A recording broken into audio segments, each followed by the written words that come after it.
بسم اللہ الرحمن الرحیم۔ السلام علیکم اسٹوڈنٹس۔ آج 10th کلاس کی اسلامیات کا اگلا سبق پڑھیں گے اور اس میں ہم سورۃ الاحزاب رکوع نمبر 6 آیت نمبر 41 تا آیت نمبر 52 پڑھیں گے۔ الفاظ کے معنی کروائے جائیں گے اس سبق میں اور آیات کا مفہوم اور آیات کا ترجمہ بتایا جائے گا، اور اس سبق میں اللہ تعالیٰ کا ذکر کرنے کا کیا فائدہ ہے اور اللہ تعالیٰ نے اس کی تلقین کیوں کی ہے اس کے بارے میں ہم پڑھیں گے، اور آپ صلی اللہ علیہ وآلہ وسلم کے اوصاف حمیدہ اور آپ کا جو مقام و منصب اس سبق میں بیان کیا گیا ہے ہم اس کے بارے میں پڑھیں گے۔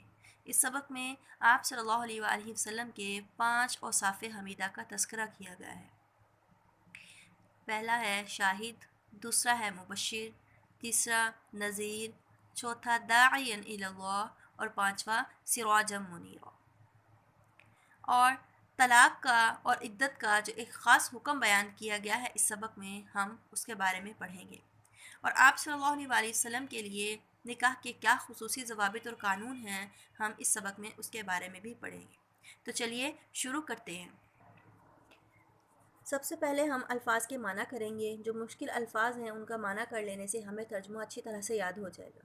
دیکھیے، الکلمات والتراکیب، الفاظ کے معنی: بکرۃ و اصیلا، صبح اور شام، تحیۃ، تحفہ اور دعا، یلقونا، وہ ملیں گے، سراجا منیرا، روشن چراغ، تعتدون، تم عدت پوری کراتے ہو، وہبت، اس مؤنث نے ہبہ کیا یعنی تحفہ کیا، ان یستنکحا، کہ وہ نکاح کرنا چاہے، ترجی، تو علادہ رکھے، تؤوی، تو اپنے پاس جگہ دے، عزلتا، تو نے علادہ کیا، ان تقر اعینہن، کہ ان کی آنکھیں ٹھنڈی رہیں، ان کی آنکھیں قرار پائیں۔ الفاظ معنی کرنے کے بعد اب ہم ان آیات کا ترجمہ کرتے ہیں اور ان آیات کا مفہوم کرتے ہیں۔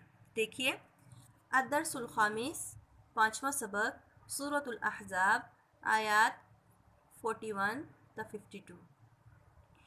یا ایہا الذین آمنوا اذکروا اللہ ذکرا کثیرا، اے ایمان والو، اللہ کا کثرت سے ذکر کیا کرو، وسبحوہ بکرۃ و اصیلا، اور اس کی پاکی بیان کرتے رہو صبح اور شام کو۔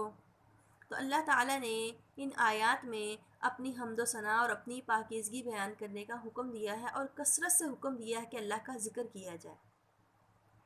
ذکر اللہ ایک ایسی عبادت ہے کہ جس کے لیے نہ ہی وضو کی قید ہے، نہ جگہ مقرر کرنے کی قید ہے، نہ ہی وقت متعین کرنے کی قید ہے، یعنی کسی بھی وقت ہم اٹھتے بیٹھتے چلتے پھرتے ہم اللہ کا ذکر کر سکتے ہیں۔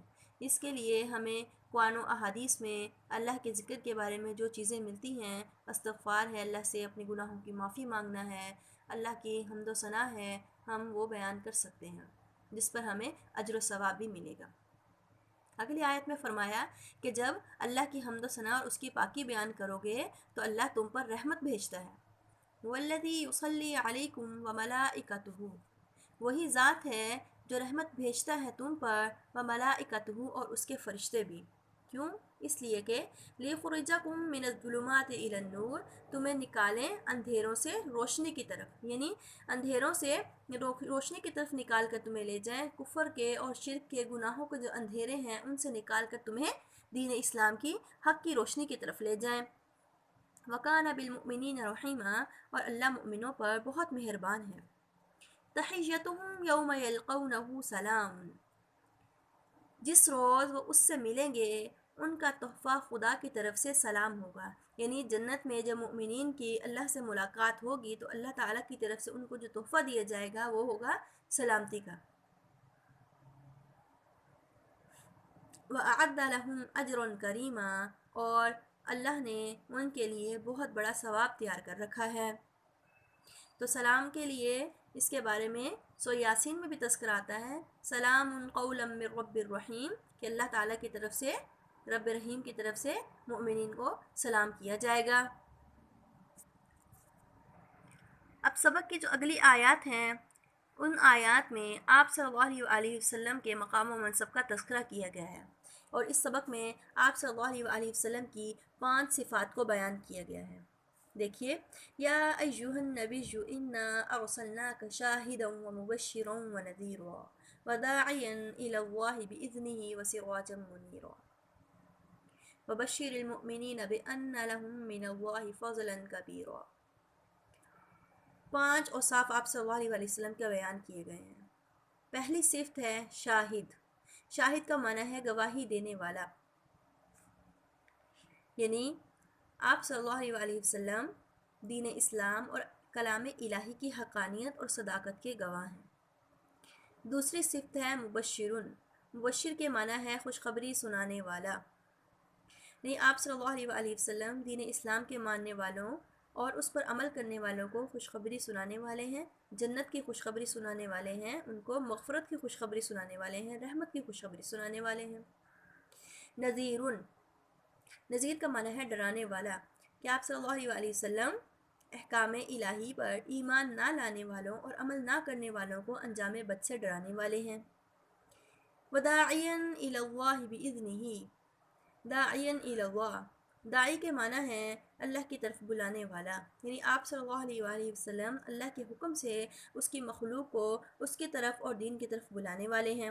سراجا منیرا، اس کا معنی ہے روشن چراغ، یعنی آپ صلی اللہ علیہ وسلم ہدایت حاصل کرنے والوں کے لیے روشن چراغ ہیں، کہ جس طرح سورج کی روشنی سے ہر چیز منور ہو جاتی ہے، اسی طرح آپ صلی اللہ علیہ وسلم کی تعلیمات کردار اور دلوں کو منور کرتی ہیں۔ تو آپ صلی اللہ علیہ وسلم کی تعلیمات پر عمل کرنے سے انسان اندھیرے سے نکل کر روشنی کی طرف سفر کرتا ہے۔ تو فرمایا کہ مومنوں کو خوشخبری سنا دیجئے کہ ان کے لیے اللہ کی طرف سے بہت بڑا فضل ہوگا۔ تو سوال ہے یہاں پر، سوال دیکھیے، اس سبق میں رسول صلی اللہ علیہ وسلم کا کیا مقام و منصب بیان کیا گیا ہے؟ تو اس کے جواب میں ہم یہی 5 اوصاف ذکر کریں گے کہ آپ صلی اللہ علیہ وسلم کو اللہ نے 5 اوصاف حمیدہ سے نوازا تھا۔ پہلا ہے شاہدن، دوسرا ہے مبشرن، تیسرا ہے نذیرن، چوتھا ہے داعیا الی اللہ، اور 5واں ہے سراجا منیرا۔ تو اللہ نے آپ صلی اللہ علیہ وسلم کو ان 5 اوصاف سے نوازا ہے، اور اس کی تفصیل جو میں نے آپ کو بتائی ہے آپ ویسے ہی لکھیں گے اور ویسے ہی اس کو یاد کریں گے۔ اگلی آیت میں اللہ تعالیٰ نے آپ صلی اللہ علیہ وسلم کو کافروں اور منافقوں کے طعنوں کی پرواہ نہ کرنے کے بارے میں حکم فرمایا ہے۔ اللہ نے فرمایا ہے وَلَا تُطِعِ الْكَافِرِينَ وَالْمُنَافِقِينَ وَدَعْ أَذَاهُمْ، کہ کافروں اور منافقوں کا کہا نہ مانیں اور نہ ہی ان کی تکلیف دینے پر نظر کریں، بلکہ وَتَوَكَّلْ عَلَى اللَّهِ، اللہ پر بھروسہ رکھیں، اور وَكَفَى بِاللَّهِ وَكِيلًا، اللہ کارساز ہی کافی ہے، یعنی اللہ ہی آپ کے لیے کافی ہے۔ آپ کافروں کے طعنوں کی پرواہ نہ کریں، دین حق کے راستے میں جو بھی وہ رکاوٹیں کرتے ہیں یا جو بھی وہ آپ کو تکلیف پہنچاتے ہیں آپ اس کو نظر انداز کریں اور صرف اللہ کی ذات پر بھروسہ رکھیں۔ اگلے آیت میں ایک خاص حکم کی طرف اشارہ کیا گیا ہے۔ اللہ تعالیٰ نے ایک خاص حکم کے بارے میں اس میں بیان کیا ہے۔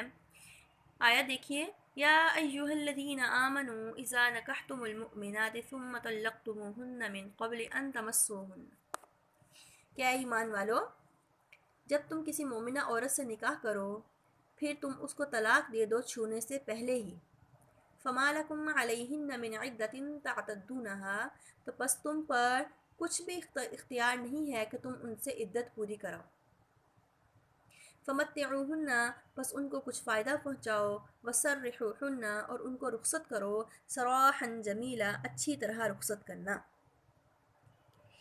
اس سبق میں خاص حکم یہ بیان کیا گیا ہے کہ اگر خاوند کسی عورت سے نکاح کرے اور اس کو چھونے سے پہلے ہی، یعنی اس کے قریب جانے سے پہلے ہی اس کو طلاق دے دے، تو ایسے صورت میں اس عورت پر کچھ بھی عدت لازم نہیں، جبکہ وہ عورت جس کا شوہر فوت ہو جاتا ہے یا دوسری عورت جس کو شوہر نے طلاق نہ دی ہو، مطلب چھونے سے پہلے طلاق نہ دی ہو، ایسی عورت کو اگر طلاق ہو جاتی ہے یا اس کا شوہر فوت ہو جاتا ہے تو ایسی عورت کے لیے عدت ہوتی ہے، جبکہ وہ عورت جس کو صرف نکاح ہوا ہو اور نکاح کے بعد فوراً ہی اس کو طلاق دے دی جائے تو اس کے لیے عدت نہیں ہوتی۔ اور اب مہر کے بارے میں تفصیل ہے کہ اگر ایسی عورت کا مہر مقرر کیا ہوا ہو تو اس کو نصف یعنی کہ آدھا مہر دیا جائے گا، لیکن اگر نکاح کے وقت مہر مقرر نہیں کیا تھا تو پھر کچھ مال وغیرہ دے کر اس کو رخصت کر دیا جائے، اب مہر دینے کا حق نہیں ہے۔ تو سوال ہے اس کے بارے میں، اس آیت کے متعلق سوال دیکھیے، سوال نمبر 2 ہے، اس سبق میں طلاق کا کیا خاص حکم بیان ہوا ہے؟ تو اس کا جواب یہ ہے کہ اس سبق میں غیر مدخول بہا عورت کی طلاق کا حکم بیان ہوا ہے کہ اگر خاوند کسی عورت سے نکاح کرے اور اس کے قریب جانے سے پہلے ہی اس کو طلاق دے دے تو اس عورت پر عدت نہیں ہے۔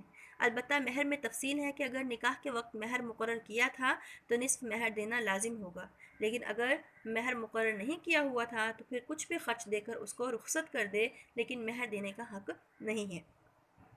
اب آپ نے یہ 2 سوال اچھی طرح سے یاد بھی کرنے ہیں اور لکھنے بھی ہیں، اور الفاظ کے معنی بھی بہت اچھی طرح سے یاد کرنے ہیں اور ان کو لکھ کر بھی دیکھ لینا ہے۔